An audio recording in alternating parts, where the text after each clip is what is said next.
Alright, so your FXDR air cleaner is washable. You're still going to need to check this every service interval, which is every 5,000 miles. So we're going to show you how to get this off when you do need to clean it. You're going to go ahead and start with removing these 6 T27 bolts. So we'll go ahead and do that.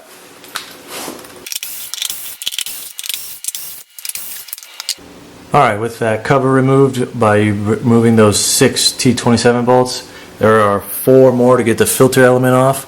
One here, and then 2 on the other side as well. There's also T27s, so let's go ahead and remove those.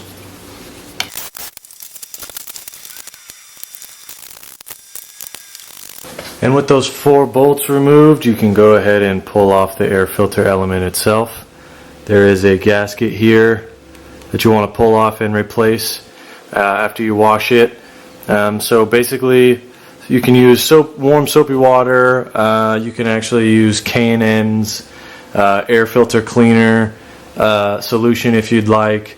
You don't want to bang on this. You don't want to try and pry anything off.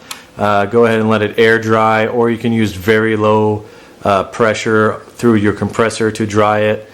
Make sure it's totally dry before you run the bike. This does not require oil, so like a K&N air filter, after you wash that you oil it. This does not require that. So that's how you pull it off. You want to go ahead and check it every 5,000 miles, every service interval. Go ahead and replace this back gasket when you need to pull it off, and that's it. That's how you do your air cleaner on your FXDR.